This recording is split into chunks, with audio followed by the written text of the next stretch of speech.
Hello everyone, I am Arvind Nishad and you are watching English with गांववाला। दोस्तों, पिछले video में हमने present indefinite tense के बारे में पढ़ा था। आज हम सीधे ले चलते हैं आपको प्रेजेंट कॉन्टिन्यूअस टेंस के बारे में सीखने के लिए।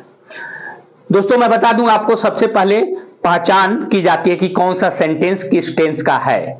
तो अगर हम बात करें बहुत ही आसान भाषा में, तो हमें यह सीखना होगा कि प्रेजेंट कॉन्टिन्यूअस टेंस की पहचान क्या होती है। अगर कोई हिंदी का सेंटेंस है तो किस तरह का सेंटेंस होना चाहिए, ताकि हम उसे जान पाएं कि यह किस टेंस से बिलोंग करता है या फिर प्रेजेंट कॉन्टिन्यूअस टेंस से बिलोंग करता है कि नहीं करता है। तो कुछ लिखने के पहले मैं बता दूं कि जब सेंटेंस बोला जाता है, सबसे बड़ी खासियत जो है प्रेजेंट कॉन्टिन्यूअस टेंस की, वो ये है कि जिस समय सेंटेंस बोला जाए और सेंटेंस से ये पता लगता है कि कार्य बोलने के वक्त ही जारी है। फॉर एग्जाम्पल, यानी सेंटेंस जब बोला जाए तभी यह प्रतीत होता है, ये सीम होता है। सीम मीन्स प्रतीत होना। It seems that the work is going on, यानी उस समय यह पता लगता है कि कार्य अभी भी मतलब बोलने के वक्त चल रहा है। जैसे फॉर एग्जाम्पल, मैं सो रहा हूं, तो क्या लग रहा है, सेंटेंस क्या इंडिकेट कर रहा है टाइम के बारे में, कि इस वक्त यानी बोलने के समय मैं सो रहा हूं। तो सबसे बड़ी पहचान होती है प्रेजेंट कॉन्टिन्यूअस टेंस की यही, यानी कि बोलते वक्त कार्य जारी रहता है। वैसे मैं अगर हिंदी में बात करूं तो पहचान जो होती है वो ज्यादातर हिंदी वाक्य के क्रियाओं के अंत में, यानी वर्ब्स के अंत में रहा है, रही है, रहे हैं इत्यादि शब्द आते हैं। तो ऐसे वाक्यों को, ऐसे सेंटेंसेस को हम प्रेजेंट कॉन्टिन्यूअस टेंस कहते हैं। फॉर एग्जांपल, बारिश हो रही है यानी इस समय बारिश हो रही है। सेंटेंस हमें यही इंडिकेट कर रहा है that work is going on. यानी आसान भाषा में कहें, बहुत ही आसानी से अगर आप समझें, तो आप सबसे पहले आपको यही जानना होगा कि अगर सेंटेंस बोलते समय यह पता लगे कोई भी कार्य अगर जारी है, तो वह सेंटेंस प्रेजेंट कॉन्टिन्यूअस टेंस का होगा। तो आइए इसको हम सीखते हैं। यहां पे मैंने लिखा है कि ये रहा है, रही है, रहे हैं, ये हमारा पहचान हुआ। अब हम रूल सीखने के पहले मैं सब्जेक्ट्स को थोड़ा सा यहां पे कैटेगराइज करता हूं प्रेजेंट कॉन्टिन्यूअस टेंस के अनुसार। यहां 3 तरह के सब्जेक्ट कंसीडर होंगे। पहला होगा सिंगुलर सब्जेक्ट। सिंगुलर सब्जेक्ट का मतलब होता है एक वचन कर्ता, यानी कार्य करने वाला जहां एक हो। दूसरा है प्लूरल सब्जेक्ट,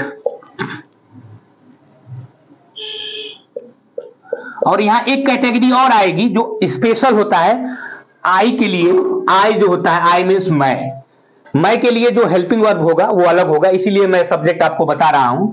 ये 3 तरह के सब्जेक्ट आपको प्रेजेंट कॉन्टिन्यूअस टेंस के लिए आपको रिमेंबर करने होंगे, याद करने होंगे। पहला सिंगुलर सब्जेक्ट। सिंगुलर सब्जेक्ट में क्या आता है? ही, शी आता है या फिर इट। और जितने भी नाम है, जैसे मान ली कोई नेम हो गया, मोहन, श्याम, राम, तुम्हारे भाई, तुम्हारे पापा, मेरी माँ खाना पका रही हैं, तो मेरी माँ क्या हो गई? एक है, तो माई मदर। उसके बाद जो भी रूल होगा, my mother is cooking food, ऐसे होगा। तो ये थोड़ा सा आप ध्यान दो। सिंगुलर सब्जेक्ट में वो सभी लोग आएंगे जहां कार्य करने वाले एक लोग पता चलेंगे जिस सेंटेंस से। तो ही, शी, इट के साथ साथ कोई नाम हो गया या किसी एक व्यक्ति का इंडिकेशन हो गया, जैसे तुम्हारा भाई, तुम्हारी बहन, मेरे पापा। इस तरह का अगर कोई सब्जेक्ट आता है तो उसे कंसीडर हम करते हैं एक वचन करता। इसके लिए हम जो हेल्पिंग वर्ब यूज करेंगे प्रेजेंट कॉन्टिन्यूअस टेंस में, वो होगा इज। क्या होगा? इज। और दूसरा आते हैं प्लूरल सब्जेक्ट।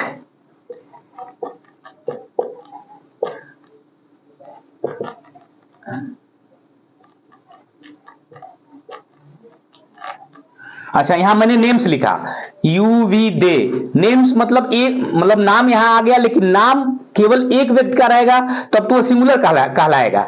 लेकिन जब जैसे मान लीजिए हम बोल दिए बच्चे, बच्चियां, लड़के, लड़कियां, हम लोग, वे लोग, यानी अगर हम एक से ज्यादा लोगों को इंडिकेट करें अगर, तो उन्हें हम प्लूरल सब्जेक्ट मानते हैं।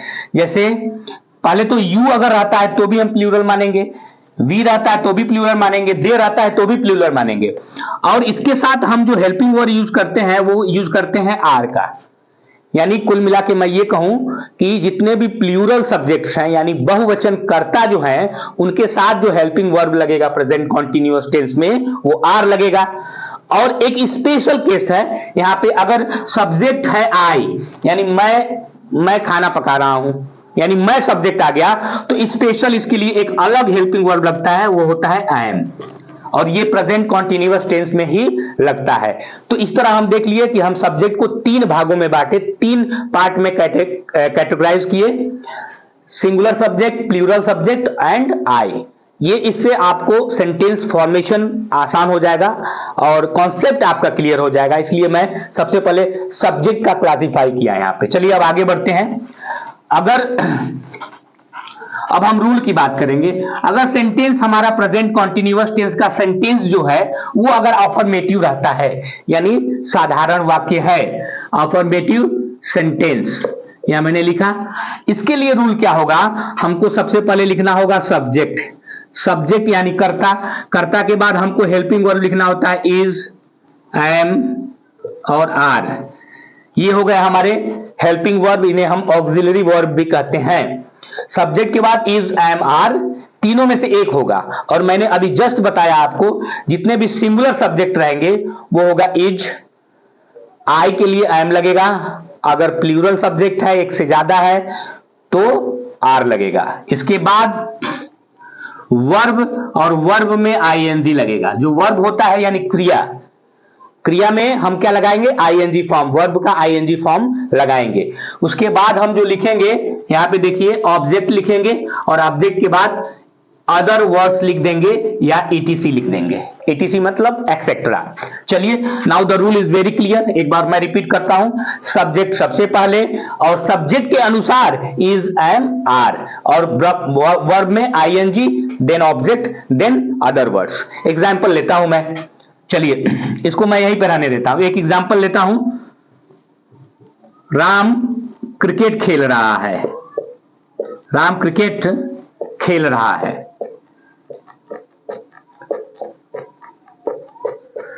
The sentence is very clear. तो सब्जेक्ट हम सबसे पहले लिखेंगे, यहां पे सब्जेक्ट क्या है, राम, और राम एक है तो हम लिखेंगे इज, राम इज। अब तीनों में से एक हो गया, अब किसका नंबर है, क्रिया यानी वर्ब का नंबर है, तो वर्ब क्या लगाएंगे हम, खेलना इसमें वर्ब है, खेलने का ही तो कार्य हो रहा है, तो राम इज प्ले, मैंने प्ले बोला, ध्यान दो, राम इज प्ले। अब इस वर्ब में हमको आईएनजी लगाना है, यानी इसमें हम आईएनजी लगा देंगे, राम इज प्लेइंग, क्या खेल रहा है, क्रिकेट, ऑब्जेक्ट है CRICKET, Ram is playing cricket, Ram cricket खेल रहा है। चलिए नेक्स्ट एग्जांपल की तरफ बढ़ते हैं।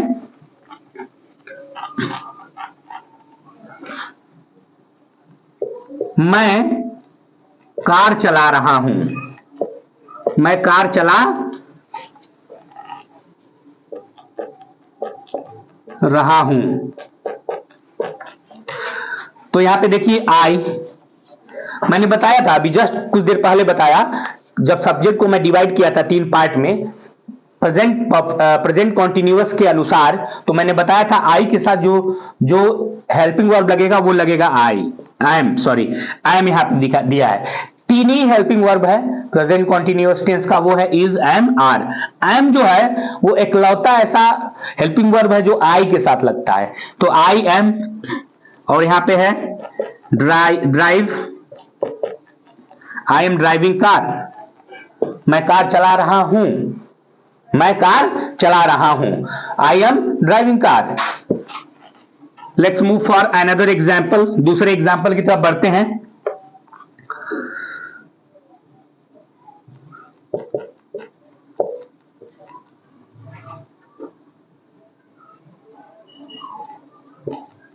बच्चे फुटबॉल खेल रहे हैं, बच्चे फुटबॉल खेल रहे हैं, बच्चे फुटबॉल खेल रहे हैं। अब थोड़ा सा ध्यान देने वाली बात है, बच्चे जो सब्जेक्ट है ये प्लूरल है यानी एक से ज्यादा है, तो चिल्ड्रेन, चिल्ड्रेन, अब यहां पे आर लगेगा, क्यों? क्योंकि बहुवचन सब्जेक्ट है, यहाँ पे प्लूरल सब्जेक्ट है, तो हम हेल्पिंग वर्ब आर का यूज करेंगे। चिल्ड्रेन आर खेल रहे हैं, कि अंग्रेजी हो गया प्ले, और इसमें आईएनजी लगा देंगे, प्लेइंग और football. Children are playing football. Very clear. एक चीज ध्यान दो, जितने भी आप लोग देख रहे हो, जब भी कॉन्टिन्यूअस टेंस हो, कॉन्टिन्यूअस टेंस अगर लिखा हुआ है तो उसके वर्ब में कंटिन्यू मतलब, कॉन्टिन्यूअस मतलब होता है कोई चीज जारी रहना, यानी कंटिन्यू यानी जारी रहना। अगर कॉन्टिन्यूअस टेंस है तो उसके जो वर्ब का जो फॉर्म है आईएनजी फॉर्म लगेगा, यानी वर्ब में आईएनजी लगेगा, जैसे cook cooking, play playing, run running, watch watching. यानी कोई भी वर्ब है अगर प्रेजेंट कॉन्टिन्यूअस टेंस है, चाहे वो पास्ट का हो फ्यूचर का हो, अगर कॉन्टिन्यूअस टेंस है तो उसके वर्ब में हमेशा आईएनजी लगेगा। चलिए हम आगे की तरफ बढ़ते हैं। एक दो एग्जांपल और लूंगा मैं, ज्यादा नहीं, कम से कम 5 एग्जांपल मैं हर प्रकार के वाक्य के लिए, मतलब जितने भी ये 4 प्रकार के वाक्य जो टेंस के अनुसार मैं बता रहा हूं, कम से कम 5 एग्जांपल मैं आपके सामने यहाँ पे ट्रांसलेट करके दिखाऊंगा, ताकि आप उसे आसानी से समझ पाओ और आपका कॉन्सेप्ट पूरी तरह क्लियर हो पाए। चलिए आगे बढ़ते हैं। मैंने लिखा बारिश हो रही है, बारिश यहां पे लिख दिया मैंने, आज बारिश हो रही है, आज बारिश हो रही है। चलिए, मैंने पिछली वीडियो में भी बताया था आपको, जहां सब्जेक्ट न हो वहां के लिए हम इट यूज करते हैं, IT इट। तो यहां पे हो गया सब्जेक्ट इट, और इट कौन सी कैटेगरी का सब्जेक्ट है? सिंगुलर सब्जेक्ट है, तो इट के साथ हम लगाएंगे इज।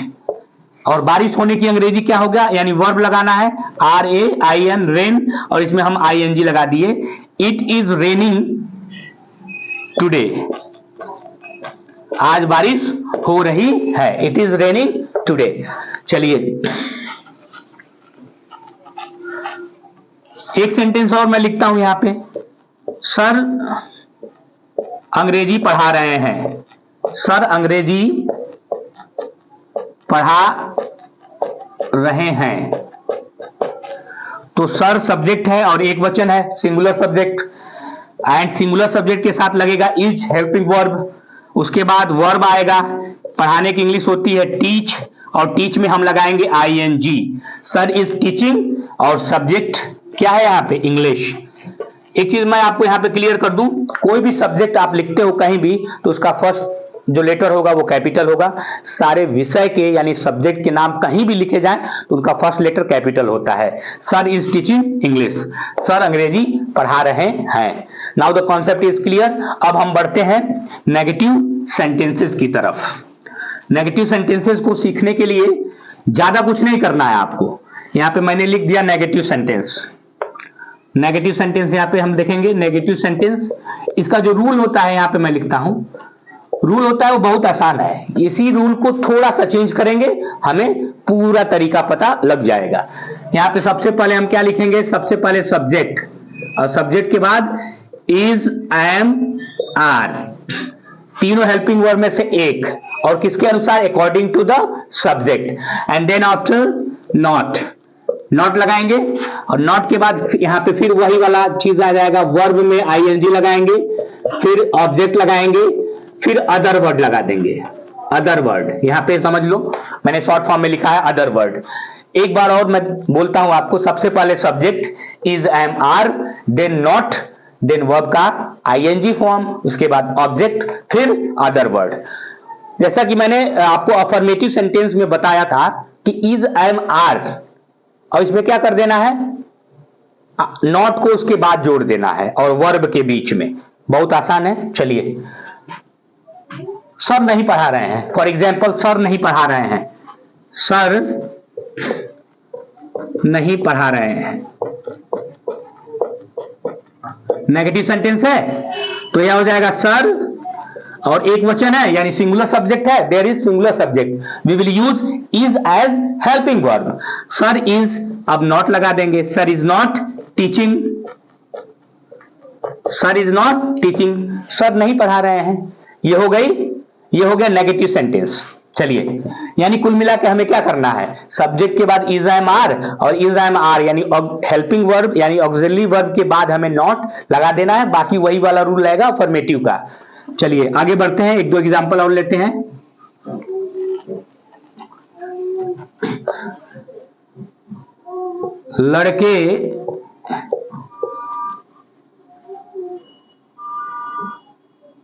लड़के गाना गा रहे हैं, लड़के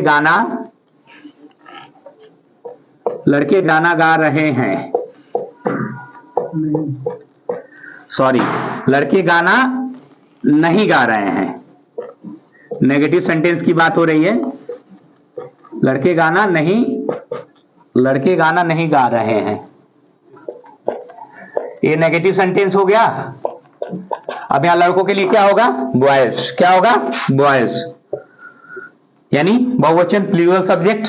अब प्लूरल के साथ हमको कई बार बता चुका हूं आर का यूज होगा, helping verb, boys are not, boys are not, यहां पे होगा सिंग मतलब गाना और आईएनजी लगा देंगे, boys are not singing song, यानी गाने की अंग्रेजी होती है, देखिए जो गीत होता है यानी जिसे गाया जाता है उसको हम सॉन्ग कहते हैं, और जो गाने की क्रिया होती है उसको हम सिंग कहते हैं, और सिंग में हम आईएनजी लगाएंगे, boys are not singing song. अच्छा चलो आगे बढ़ते हैं, एक दो एग्जांपल और लेते हैं। आजकल बारिश नहीं हो रही है, आजकल बारिश नहीं हो रही है। कभी कभी सूखा पड़ता है ना, जो किसानों के लिए बहुत दुखदाई होता है, तो हम लोग यही सेंटेंस बोलते हैं, आजकल बारिश नहीं हो रही है, खेत सूख रहे हैं, आजकल बारिश नहीं हो रही है। तो कैसे बनेगा, तो देखिए आजकल जो है ये अदर वर्ड्स में है, इसको लास्ट में लिखेंगे, और जब भी बारिश वाला सेंटेंस हो ना बच्चों, तो हमको इट सब्जेक्ट को यूज करना है, हमेशा के लिए गांठ बांध लीजिए आप लोग। चलिए इट सब्जेक्ट हो गया इट, और इट हमेशा और हमेशा सिंगुलर सब्जेक्ट की कैटेगरी में आता है, तो इज आ जाएगा, क्योंकि सिंगुलर सब्जेक्ट के साथ इज हेल्पिंग वर्ब है। It is not raining, it is not raining nowadays, nowadays आजकल की अंग्रेजी होती है नाउअडेज, आजकल बारिश नहीं हो रही है, यानी it is not raining nowadays. It's very simple. आप लोगों को लगे हाथ में बताता रहूं कि आपको जब तक आप इसका प्रैक्टिस नहीं करोगे, सेंटेंस फॉर्मेट नहीं करोगे, कंस्ट्रक्ट नहीं करोगे, खुद लिखो, उसे बनाओ, क्योंकि हम हिंदुस्तान के लोगों के लिए इंग्लिश सीखना जो है, देखो अंग्रेजी बोलना, speaking English is not a big deal, ये बहुत आसान है, लेकिन हमें एज अ स्टूडेंट जब हम तैयारी करते हैं तो सिलेबस में ग्रामर्स आते हैं, बहुत सारे ग्रामर के पार्ट आते हैं, तो हमें टेंस उसका एक प्रमुख हिस्सा है, और अगर आप अंग्रेजी बोल रहे हो और टेंसेस की जानकारी है, नरेशन है, जो भी और सारी चीज हैं, मॉडल्स हैं, वर्ब्स हैं, अगर पूरे ग्रामर की जानकारी आपको है तो ये एक तरह से चांद लगा देंगे उसमें, आपके स्पोकन इंग्लिश में, स्पीकिंग इंग्लिश में चांद लगा देंगे।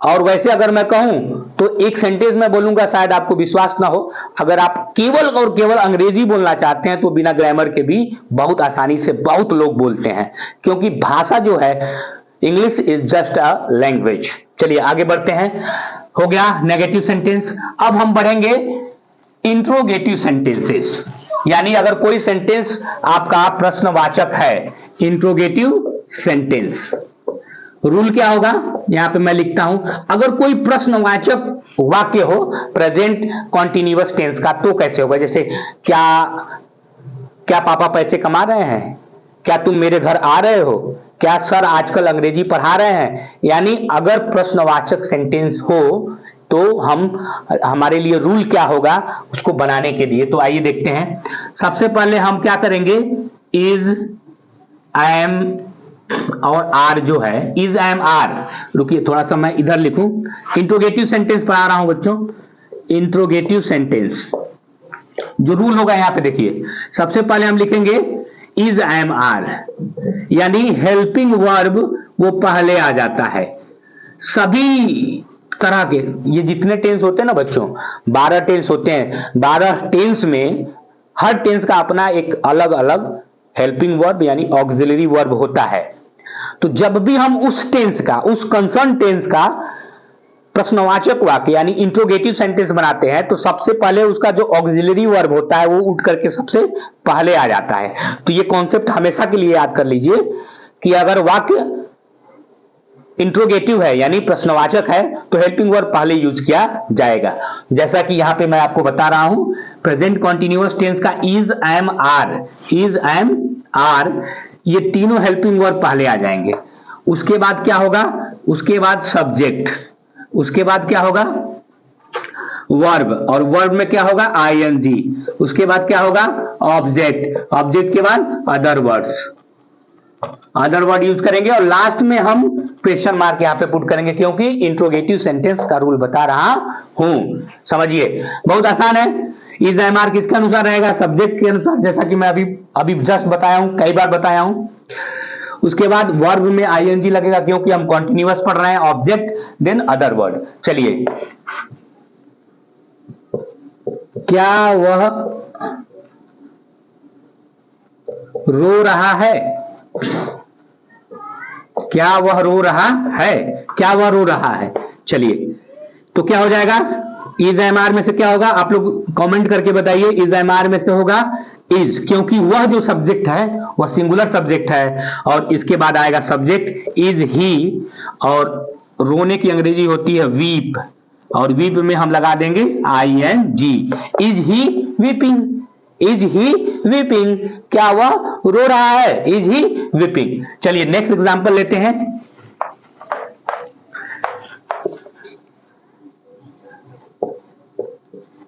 क्या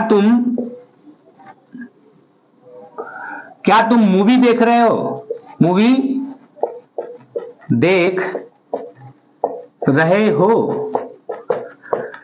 क्या तुम मूवी देख रहे हो। तो यहां पे तुम के लिए क्या होगा, मैंने बताया था प्लूरल सब्जेक्ट माना जाता है, उसका रूल लगेगा यहां पे। तो प्लूरल के लिए जो हेल्पिंग वर्ब आता है वो आर होता है, आर यू। देखो मूवी तो ऑब्जेक्ट है यहां पे, देखने की अंग्रेजी होती है वो अलग अलग होती है। तो हम मूवी देखने की इंग्लिश, जो स्क्रीन पे चीजें देखते हैं, जो भी चीजें हम स्क्रीन पे देखते हैं उसके लिए हम ज्यादातर जो वर्ड्स यूज करते हैं, जो वर्ड यूज करते हैं वो होता है वॉच।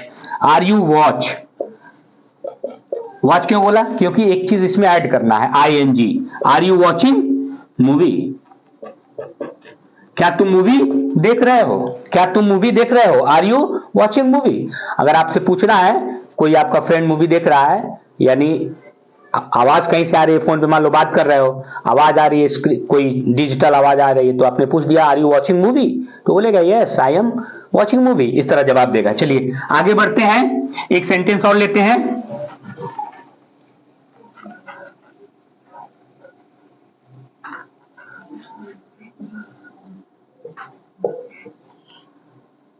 क्या लड़कियां रंगोली बना रही हैं, क्या लड़कियां रंगोली बना रही हैं, क्या लड़कियां रंगोली बना रही हैं। चलिए, लड़कियां यानी प्लूरल सब्जेक्ट आर लग गया। अब लड़कियों के लिए क्या लगेगा, girls, are girls, are girls. बनाने की अंग्रेजी बेटा यहां पे क्या होगा, मेकिंग, मेक होगा और आईएनजी लगेगा, और आईएनजी लगेगा तो ई हट जाएगा। सारे क्रियाओं में, सारे वर्ब्स में जब हम आईएनजी को ऐड करते हैं तो अलग अलग रूल होता है, कब किसको हटाना है, किसको क्या करना है, वो एक सेपरेट वीडियो में आपको जरूर बताऊंगा। आर गर्ल्स मेकिंग रंगोली, क्या लड़कियां रंगोली बना रही हैं, and there will be question mark. तो ये रहा इज, एम, आर का प्रयोग। ठीक है, प्रश्नवाचक वाक्यों के साथ कैसे करते हैं।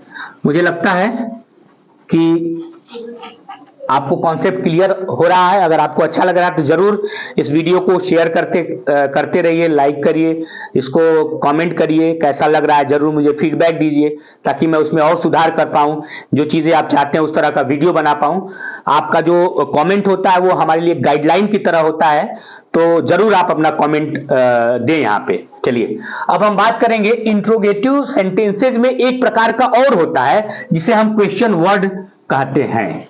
यानी क्वेश्चन वर्ड जो होता है, जिन शब्दों से हम प्रश्न पूछते हैं, जैसे क्यों, कहां, कैसे। जैसे फॉर एग्जांपल यहां देता हूं, व्हेन, हाउ, व्हाई, हु, ये क्या है? क्वेश्चन वर्ड है। अगर ये सेंटेंस में आ जाएंगे तो क्या हो जाएगा? जो सेंटेंस हमारा वो इंट्रोगेटिव सेंटेंस हो जाएगा, यानी प्रश्नवाचक वाक्य हो जाएगा। अगर इस तरह के जो वर्ड्स हैं अगर सेंटेंस में आते हैं, हिंदी सेंटेंस में आते हैं या फिर इंग्लिश में ही आते हैं, तो उन्हें हम क्या मानेंगे? उन्हें हम प्रश्नवाचक यानी इंट्रोगेटिव सेंटेंस मानेंगे। एक से एक अगर ऐसे वर्ड्स आते हैं तो हम क्या करेंगे? ये जो क्वेश्चन वर्ड है कुछ नहीं करेंगे, सेम रूल रहेगा। क्वेश्चन वर्ड जो है वो सबसे पहले हम ला देंगे यहाँ पे, और बाकी का सारा रूल इंट्रोगेटिव वाला ही रहेगा। क्योंकि ये भी इंट्रोगेटिव का ही पार्ट है, तो इसको हम अलग समझ लेते हैं। जैसे वह कहां खेल रहा है, वह कहां खेल रहा है, वह कहां खेल रहा है। तो यहां पे देखिए दोस्तों, कहां जो आया है यही एक वर्ड है जिसे हम क्वेश्चन वर्ड कहेंगे, और इसी की वजह से यह इंट्रोगेटिव सेंटेंस बन रहा है, यानी प्रश्नवाचक वाक्य बन रहा है। तो अगर ऐसे सेंटेंस, ऐसे वर्ड्स बीच में आ जाए तो इसकी अंग्रेजी हमको क्वेश्चन वर्ड सबसे पहले लिख देना है। यानी वेयर हमको क्या लिख देंगे सबसे पहले? कहां की इंग्लिश? वेयर। उसके बाद इज, एम, आर, वह सब्जेक्ट के अनुसार लिखा जाएगा, यानी सब्जेक्ट के अनुसार ही इज, एम, आर का प्रयोग हम करते हैं। तो इज क्या लगेगा? वह के साथ इज लगेगा, वेयर इज। उसके बाद सब्जेक्ट है, वेयर इज ही प्लेइंग, वह कहां खेल रहा है, question mark, where is he playing, वह कहां खेल रहा है। यहां पे लिखता हूं मैं, आजकल बारिश कब हो रही है, आजकल बारिश कब हो रही है, क्वेश्चन मार्क। कब देखो यहां पे आ गया, कब की इंग्लिश होती है व्हेन। तो ये क्वेश्चन वर्ड है, और इस क्वेश्चन वर्ड को हम सबसे पहले लिखेंगे व्हेन। और बारिश हो रही है में सब्जेक्ट क्या है बच्चों? ध्यान दीजिए, जहां भी बारिश वाला सेंटेंस हो वहां पे हम सब्जेक्ट को इट लगाते हैं, यानी सब्जेक्ट के रूप में हम इट का प्रयोग करते हैं, और इट एक वचन करता है। व्हेन इज इट और raining nowadays, nowadays question mark रहेगा। बहुत आसान है। देखिए मैंने सबसे पहले क्या किया, सबसे पहले क्वेश्चन वर्ड को आगे लाया, फिर इज, एम, आर में से एक लिया इज, क्योंकि एक वचन है।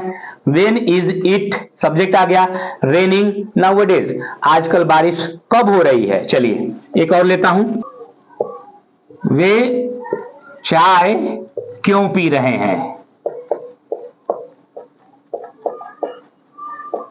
मान लीजिए कुछ लोग हैं जिनको शुगर का प्रॉब्लम है, अगर वो चाय पी रहे हैं तो घर वाले पूछ रहे हैं कि वे लोग चाय क्यों पी रहे हैं, तो इसको कैसे हम इंग्लिश में बोलेंगे? वे चाय क्यों पी रहे हैं। तो क्यों आ गया क्वेश्चन वर्ड, इसको हम सबसे पहले लिखेंगे। यहां पे रूल देख लो, यहां पे तो वाई मैंने पहले लिख दिया, वाई। अब आ जाएगा आर, दे सब्जेक्ट है, सब्जेक्ट दे है इसलिए आर आया यहां पे। Why are they taking tea, taking tea, वे चाय क्यों पी रहे हैं, वे चाय क्यों पी रहे हैं। बहुत आसान कॉन्सेप्ट है। आपको क्या करना है, अगर क्वेश्चन वर्ड जिन्हें हम WH वर्ड भी कभी कभी कहते हैं, अगर ये सेंटेंस हिंदी सेंटेंस के बीच में आए तब हमें क्या करना है, इन सारे वर्ड्स की इंग्लिश को सबसे पहले लिख देना है, जैसा कि यहां रूल पे मैंने लिखा है। इज, एम, आर उसके बाद, और ये इज, एम, आर सब्जेक्ट के अनुसार ही होता है। वर्ब में ING लगेगा, ऑब्जेक्ट लगेगा, फिर अदर वर्ड होगा। यहाँ पे कुछ एग्जाम्पल मैंने दिया आपको कम से कम, ताकि आप लोग इसे बढ़िया से समझ पाओ। चलिए हम आगे बढ़ते हैं। अगर सेंटेंस इंट्रोगेटिव भी हो और नेगेटिव भी हो तो रूल क्या होगा, यानी यहां पे interrogative as well as negative, यानी दोनों हो। प्रश्नवाचक क्या वह नहीं पढ़ रहा है, ये तो सबसे पहले प्रेजेंट कॉन्टिन्यूअस टेंस आपको लग रहा होगा, क्या वह नहीं पढ़ रहा है, रहा है आ गया। यानी कार्य अभी जारी होने का इसमें इंडिकेशन है। क्या वह नहीं पढ़ रहा है? तो इस सेंटेंस से क्या पता लग रहा है? एक तो प्रश्न पूछा जा रहा है, दूसरा इसमें नकारात्मकता है, यानी नेगेटिविटी का भी फीलिंग दे रहा है सेंटेंस, क्योंकि नहीं वर्ड लगा है। चलिए, तो अगर इस तरह का सेंटेंस रहेगा तो हमें क्या करना होगा? रूल में थोड़ा सा परिवर्तन करूंगा मैं यहां पे। सबसे पहले अगर क्वेश्चन वर्ड है तो सबसे पहले क्वेश्चन वर्ड ही लिखेंगे, चाहे वो इंट्रोगेटिव नेगेटिव ही क्यों ना हो। उसके बाद इज एम आर लगाएंगे। उसके बाद थोड़ा सा चेंजेस हमको यहां पे करना है, जो मैं कर दे रहा हूं। सब्जेक्ट के बाद हम लगाएंगे नॉट, क्योंकि नेगेटिव सेंटेंस आ गया। और सब्जेक्ट के बाद नॉट होगा, नॉट के बाद वर्ब में ing लगा देंगे, फिर ऑब्जेक्ट, फिर अदर वर्ड्स, और क्वेश्चन मार्क तो रहेगा ही रहेगा। चलिए आइए देखते हैं, क्या वह नहीं, क्या वह खाना नहीं पका रही है? क्या वह खाना नहीं पका रही है? देखिए ये सेंटेंस में क्या आया है? इंट्रोगेटिव नेगेटिव सेंटेंस है। चलिए, लेकिन इसमें क्वेश्चन वर्ड नहीं है, तो क्वेश्चन वर्ड नहीं है तो क्वेश्चन वर्ड यहां पे हम लिखेंगे ही नहीं। हम शुरुआत करेंगे इज एम आर से। एक बार और मैं आपको रिपीट कर दूं, जब कोई क्वेश्चन वर्ड सेंटेंस के बीच में है तभी उसकी इंग्लिश हम सबसे पहले लिखते हैं, अगर नहीं है तो नहीं लिखेंगे। तब हम शुरुआत करेंगे इज एम आर से ही शुरुआत करेंगे। चलिए हम शुरू करते हैं। वह जो है लड़की के लिए यूज हुआ है, पका रही है, तो यहां पे एक वचन माना जाएगा, तो हम क्या यूज करेंगे? इज शी, इज शी, यानी इज एम आर में से एक लगा दिया हमने, इज, सब्जेक्ट मैंने शी लिख दिया। अब क्या लिखना है? नॉट, इज सी नॉट, पकाने, और वर्ब में आईएनजी लगाना है। यहां पे मैंने लिखा कुक, और कुक में आईएनजी लगा दिया, cooking. Is she not cooking food? क्या वह खाना नहीं पका रही है? Is she not cooking food? चलिए आसान है। चलिए आगे चलते हैं। क्या तुम घर नहीं आ रहे हो? नहीं आ रहे हो, ये भी सेंटेंस है, प्रश्नवाचक भी है और नकारात्मक भी है, यानी इंट्रोगेटिव भी है और नेगेटिव भी है। क्या तुम घर नहीं आ रहे हो? तो यहां पे क्या हो जाएगा?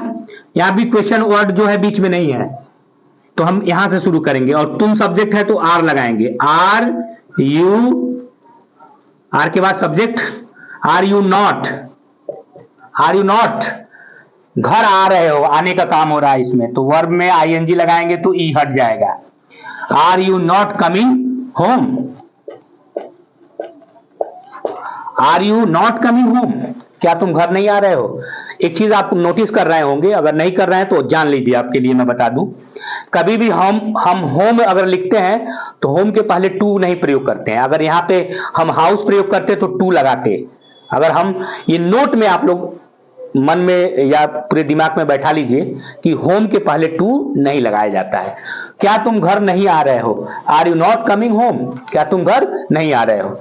एक सेंटेंस और मैं लेता हूं जिसमें मैं क्वेश्चन वर्ड भी आपको दे दूंगा, जैसे वह खाना, राम खाना क्यों नहीं खा रहा है?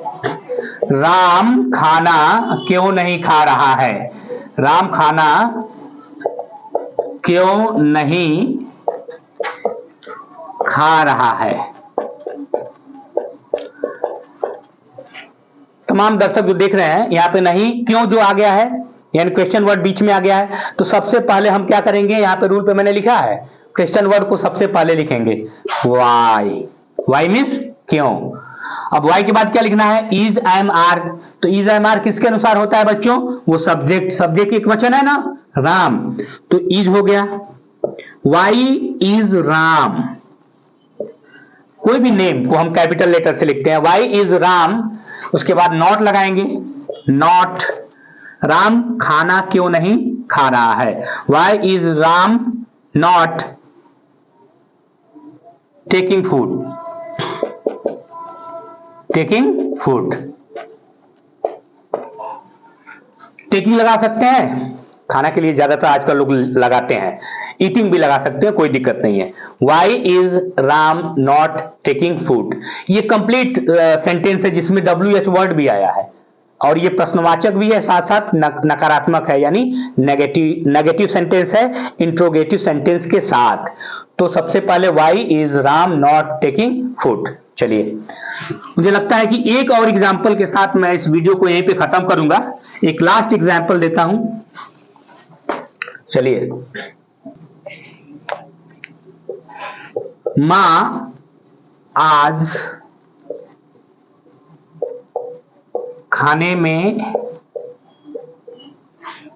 क्या नहीं बना रही है?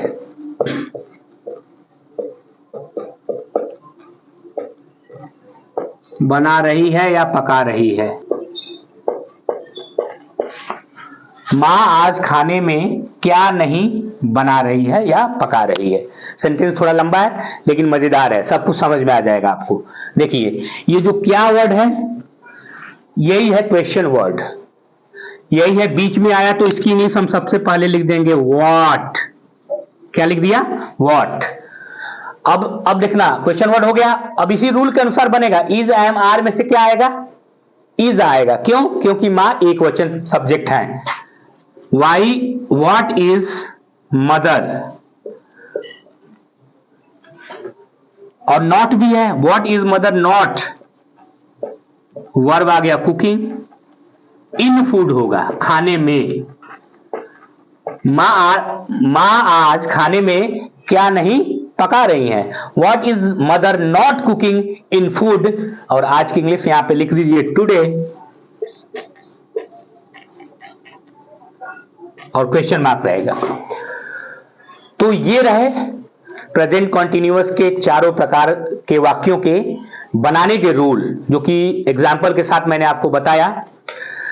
आप प्रेजेंट इंडेफिनिट टेंस का वीडियो भी देखो ताकि आपको जो टेंसेस का ज्ञान है, मैं पूरे गारंटी के साथ बताता हूं, जितने लोग भी वीडियो देख रहे हैं, अगर जिस तरीके से हम पूरे एग्जाम्पल के साथ, हर सेंटेंस के प्रकार के साथ, अलग अलग रूल के साथ हम बना रहे हैं, ये बहुत ही लाभकर होगा आपके लिए।